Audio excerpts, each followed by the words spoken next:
Welcome to our channel. ఈరోజు మనతో పాటు ఉన్నారండి సీనియర్ హోమియోఫిషియన్ డాక్టర్ హేమంత్ గారు. సో సార్తో ఈరోజు మనం ఎందుకున్నామంటే, చాలా మంది హెయిర్ లాస్ అయిపోయి బట్టతల అవుతా ఉంటది. బట్ హెయిర్ లాస్ ఎందుకు అవుతుంది? దీనికి ఒక ఆయిల్ గురించి చెప్తా అంటున్నారు. ఈ ఆయిల్ అప్లై చేస్తే షూర్‌గా మీకు హెయిర్ గ్రోత్ ఉంటది. At the same time hair loss అవ్వకుండా ఉంటది. సిల్కీగా కూడా ఉంటది. హెయిర్ వస్తది అని చెప్పేసి అంటున్నారు. అది ఏ ఆయిల్? అది ఎలా ప్రిపేర్ చేసుకోవాలి? ఎలా అప్లై చేసుకోవాలి? అసలుకి ఎలాంటి ఫుడ్స్ తీసుకోవాలి? హెయిర్ లాస్ అవ్వకుండా ఉండాలంటే ఇంటేక్‌గా ఈ విషయాలన్నీ సార్ ద్వారా తెలుసుకుందాం.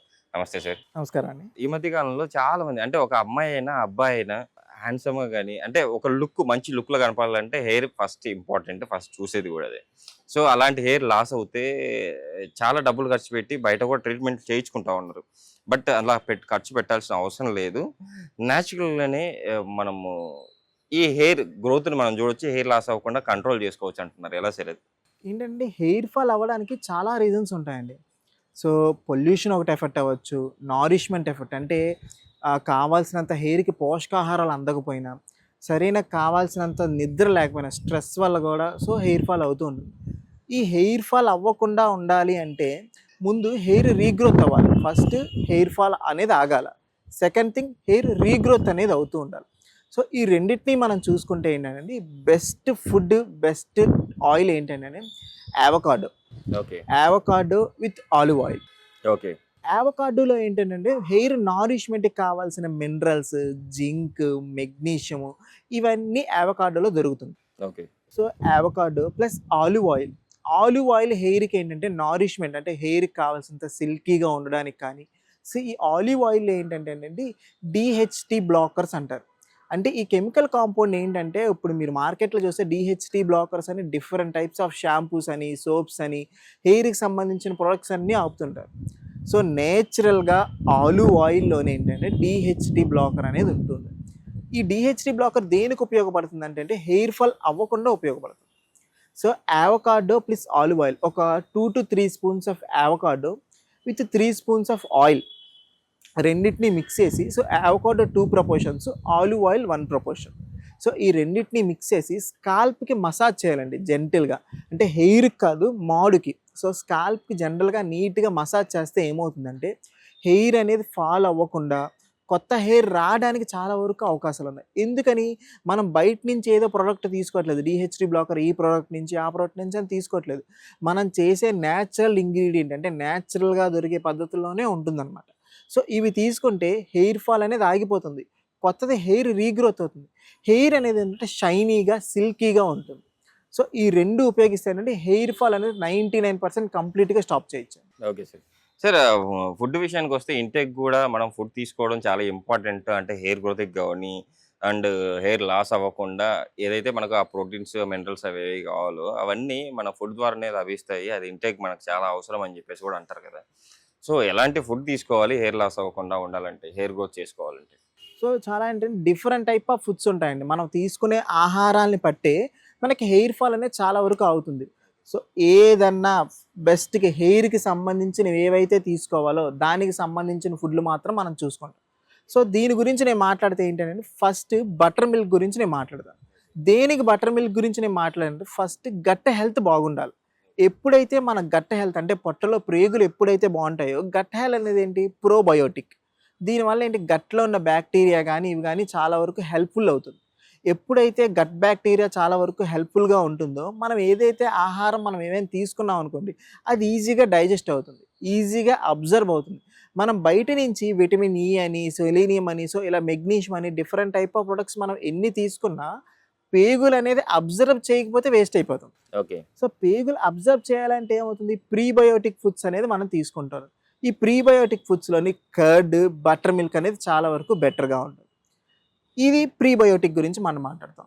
దీనిలో ఆల్మండ్ సో, ఏంటంటే బాదం పప్పులండి. ఆల్మండ్ అంటారు కదా! సో, బాదం పప్పుల్లో ఏముంటుందంటే మెగ్నీషియం చాలా వరకు ఎక్కువగా ఉంటుంది. మెగ్నీషియం రిచ్ ఫుడ్స్‌లోని almonds, pumpkin seeds, sunflower seeds అంటే బాదము, ప్రొద్దుతిడుగు పూలు, సో, పంప్కిన్ సీడ్స్ ఇవి చాలా వరకు మెగ్నీషియం ఎక్కువగా ఉంటాయి.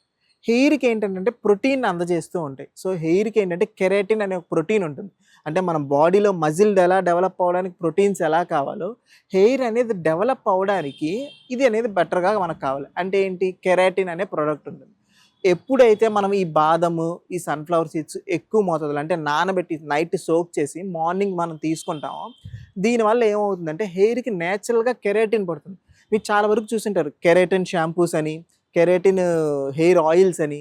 అంటే మనకు దొరికే నేచురల్ పద్ధతిలో సో, ఇంట్లో దొరికే వాటిల్లోనే నేచురల్‌గా దొరికే వాటిలో సో, ఈ బాదం అని వీటిల్లో ఈ మెగ్నీషియం ఇవి తీసుకుంటే నేచురల్ ప్రోటీన్ డెవలప్ అవుతూ ఉంటుంది.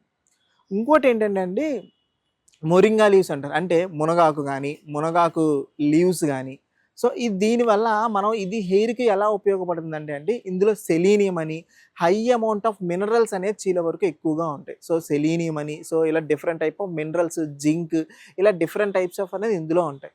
సో, హెయిర్ అనేది రీగ్రోత్ అవ్వడానికి అంటే మగవాళ్ళలో టెస్టోస్టెరాన్ అనే హార్మోన్ ఉంటుంది.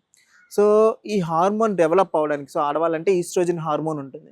సో, వాళ్ళ రకమైన హార్మోనల్ ఇంబాలెన్స్ ఏమైనా ఉంటే, ఆ హార్మోనల్ ఇంబాలెన్స్ తగ్గించడానికి ఈ మొరింగా లీవ్స్ గానీ, అంటే లీవ్స్‌లో ఎక్కువ మోతాదులో ఉంటుంది.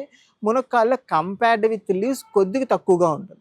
సో, రెండిట్లో ఏది తీసుకున్నా మీరు బెటర్‌గానే ఉంటారండి. ఈ 2 తీసుకుంటే సో, హెయిర్‌కి కావాల్సినంత ప్రొడక్ట్స్ సో, ఏవైనా సప్లిమెంట్స్ ఏమైనా ఉన్నాయో అన్నీ ఉంటాయి.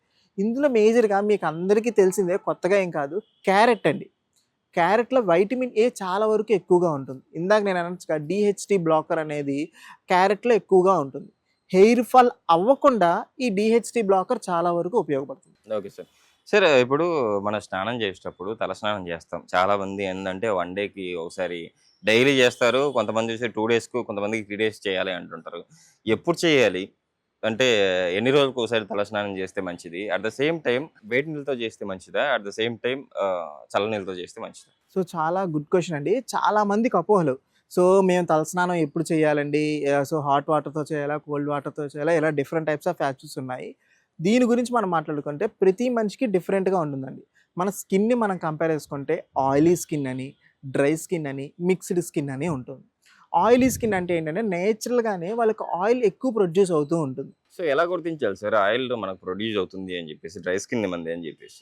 మనం ఒకసారి కంపేర్ చేసుకుంటే అండి, ఫస్ట్ నార్మల్ వాటర్‌తో, రన్నింగ్ వాటర్‌తో మనం ఫేస్ వాష్ చేసుకుంటాం. So, running water I mean normal water. ఎలాంటి హాట్ వాటర్ కాదు, కోల్డ్ వాటర్ కాదు. నార్మల్ ట్యాప్ వాటర్‌తో మనం ఫేస్ వాష్ చేసుకుంటూ ఉంటాం. ఫేస్ వాష్ చేసుకొని ఒక 10 మినిట్స్ మనం వెయిట్ చేస్తాం. 10 మినిట్స్ క్లోజ్డ్ సర్ఫేస్ కాదు, ఓపెన్ సర్ఫేస్ కాదు. నార్మల్ టెంపరేచర్ రూమ్‌లో ఎలా ఉంటామో అలా ఉంటాం. అలా ఉండిన తర్వాత స్కిన్‌ని మనం పట్టుకొని చూస్తే ఆయిలీగా తగులుతుంది అంటే అది ఆయిలీ స్కిన్ కింద కన్సిడర్ చేస్తాం. అలా కాకుండా స్కిన్‌ని మనం పట్టుకుంటే డ్రైగా ఉంటుంది. అంటే రఫ్‌గా స్కిన్ అంతా డ్రై అయిపోయి ఉంటుంది. అది డ్రై స్కిన్ కింద కన్సిడర్ చేస్తాం. తోడు మిక్స్డ్ టైప్ ఏంటంటే అండి కొంతమందికి ఇక్కడ డ్రైగా ఉంటుంది. ఇక్కడేమో ఆయిలీగా ఉంటుంది. బాడీ పార్ట్స్ మీద ఒక చోట ఆయిలీగా తగులుతుంది. ఒక చోట డ్రైగా తగులుతుంది. ఇది మిక్స్డ్ టైప్ ఆఫ్ స్కిన్. గుర్తుపెట్టుకోవాల్సింది ఏంటంటే అండి ఏసీలో ఉండటం కాదు. నార్మల్ వాటర్‌తో ఫేస్ వాష్ చేసుకోవాలి. 10 మినిట్స్ గ్యాప్ ఇచ్చి నార్మల్ రూమ్ టెంపరేచర్‌లో ఉంటుండాలి. ఇది ఏ టైప్ ఆఫ్ స్కిన్ అనేది మనం చూసుకుంటాం. జనరల్‌గా కోల్డ్ వాటర్‌తో కానీ, లూక్ వార్మ్ వాటర్‌తో కానీ హెడ్ బాత్ చేస్తే చాలా బెటర్‌గా ఉంటుంది. ఓకే. ఎందుకు హాట్ వాటర్ వద్దని అంటున్నానంటే, హాట్ వాటర్ చేస్తే మన హెయిర్ పైన, స్కాల్ప్ పైన కొన్ని రకమైన ఆయిల్స్ ఉంటాయి. అది మాయిశ్చర్ కింద వర్క్ అవుతుంది. అంటే ఏమవుతుందంటే, ఆ హెయిర్ ఫాల్ అవ్వకుండా బ్యాక్టీరియల్ ఇన్ఫెక్షన్స్ గానీ ఏమి ఎళ్ళకుండా ఒక రకమైన బ్యారియర్ కింద డెవలప్ అవుతుంటది. మన హెయిర్‌లో ప్రతి ఒక్కళ్ళకి ఉన్నది. అపార్ట్ ఫ్రమ్ ఆయిలీ స్కిన్నా, డ్రై స్కిన్నా, మిక్స్డ్ స్కిన్నా అని కాదు. ఎవరికైనా హెయిర్ చుట్టూ, ఆ స్కాల్ప్ చుట్టూ ఒక ప్రొటెక్టివ్ లేయర్ కింద డెవలప్ అయిపోతూ ఉంటుంది. ఎప్పుడైతే హాట్ వాటర్ బాగా వేడి నీళ్ళు సో, ఏంటంటే ఎక్కువగా జిమ్‌కెళ్ళడం, ఫిజికల్ ఎక్సర్‌సైజ్ ఎక్కువ చేసిన తర్వాత బాడీ కూల్ అవ్వడానికి హాట్ వాటర్‌తో బాత్ చేస్తూ ఉంటారు. దీనివల్ల ఏమవుతుంది హెయిర్‌కి కావాల్సిన హెయిర్ పైన ఉన్న కెరాటిన్ అనే ప్రోటీన్ బ్రేక్ అయిపోతూ ఉంటుంది. ఓకే. ఎప్పుడైతే ఈ ప్రోటీన్ బ్రేక్ అయిపోతుందో స్ప్లిట్ ఎండ్స్ కింద డెవలప్ అవుతాయి. చాలామంది ఫీమేల్స్‌లో మీరు చూస్తుంటారు. హెయిర్ అనేది స్ప్లిట్ అయిపోతుంది. స్ప్లిట్ ఎండ్స్ ఉన్నాయండి నాకు ఎక్కువగా ఉన్నారు. దేనికి ఎక్కువగా హెడ్ బాత్ చేయటం వల్ల, హాట్ వాటర్ ఎక్కువగా చేయటం వల్ల దీనివల్ల ఏమవుతుంది హెయిర్ అనేది బ్రేక్ అయిపోతుంది. సో, నార్మల్ కోల్డ్ వాటర్, ఆ లూక్ వార్మ్ వాటర్‌తో హెడ్ బాత్ చేయడం కరెక్ట్. ఎన్ని సార్లు గురించి మనం మాట్లాడుకుంటే ఇప్పుడు మనం అన్నట్టు ఆయిలీ స్కిన్ అనుకోండి. సో, ఎక్కువగా ఆయిల్ ప్రొడ్యూస్ అవుతూ ఉంటుంది.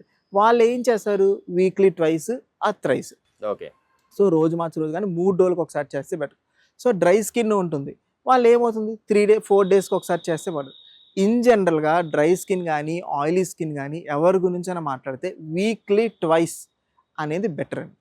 సో వీక్లీ థ్రైస్ కానీ 4 టైమ్స్ కానీ 5 టైమ్స్ కానీ చేస్తే న్యాచురల్గా ప్రొడ్యూస్ చేసే ఆయిల్స్ కానీ సీరమ్స్ కానీ అవన్నీ వాష్లో పోతూ ఉంటాయి. Okay sir. సో దీనివల్ల హెయిర్ ఫాల్ ఎక్కువగా అవుతుంది, కొత్త హెయిర్ కూడా రీగ్రోత్ అవుతుంది. సార్ హోమియోపతిలో రూట్ కాజ్ ఏదైతే ఉందో హెయిర్ లాస్ అయ్యేదానికి ఎలాంటి ట్రీట్మెంట్ అందుబాటులో ఉన్నాయి?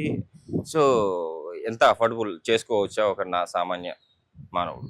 హోమియోపతి అంటే చాలా ఎఫర్టబుల్గా మనకు బడ్జెట్లోనే బెటర్గా ఉంటుంది. సో బడ్జెట్ ఫ్రెండ్లీలోనే మన హోమియోపతిక్ మెడిసిన్స్ దొరుకుతూ ఉంటాయి. సో దానివల్లే మన హెల్త్కి హెయిర్ ఫాల్ అనేది ఆపకుండా ఉండడానికి మెడిసిన్ చాలా బెటర్గా ఉంటాయి. ఈ హోమియోపతిలో చాలా హోమియోపతిక్ డ్రగ్స్ ఉన్నాయండి. సో బెరైటాఫాస్ అని, క్యాల్కేరియాఫాస్ అని, సల్ఫర్ అని. సో ఒక హెయిర్ ఫాల్ అవ్వడానికి రీజన్ ఏంటన్నది మనం చూసుకోవాలి. ఆ రీజన్ని బట్టి హోమియోపతిక్ డ్రగ్స్ డిఫరెంట్గా ఉంటాయి. ఇప్పుడు మనం చూసుకుంటే కోవిడ్ తర్వాత చాలామందికి హెయిర్ ఫాల్ అయిపోయింది. So bad effects after vaccination. So vaccination తర్వాత హెయిర్ ఫాల్ అవుతుంది. సో దానికి సంబంధించిన డ్రగ్స్ తూజా అని, శైలీష్ అని ఇలా డిఫరెంట్ టైప్స్ ఆఫ్ డ్రగ్స్ ఉన్నాయి. సో వెనక రీజన్ తెలుసుకొని, అంటే రీజన్ ఏంటంటే ఒక్కొక్కరికి మారిపోతూ ఉంటుంది. ఆ రీజన్ తెలుసుకొని మనం హోమియోపతిక్ రెమెడీ ఇస్తే సో మీరు చేసే ప్రికాషన్స్ ద్వారా హెయిర్ ఫాల్ అవ్వకుండా బెటర్గా కంట్రోల్ చేయొచ్చు. హోమియోపతిక్ మెడిసిన్స్ ఇంటర్నల్గా వాడటం వల్ల ఇది లాంగ్ లాస్టింగ్గా స్టేబుల్గా మీరు ఉండగలుగుతారు. నిజంగా సార్, ఈరోజు మన ప్రేక్షకులకి హెయిర్ లాస్ అవ్వకుండా హెయిర్ గ్రోత్ కోసం చక్కటి రెమెడీ చెప్పారు. అట్ ద సేమ్ టైం మంచి హోమియోపతి మెడిసిన్స్ కూడా ఎక్స్ప్లెయిన్ చేశారు. Thank you sir. Thank you.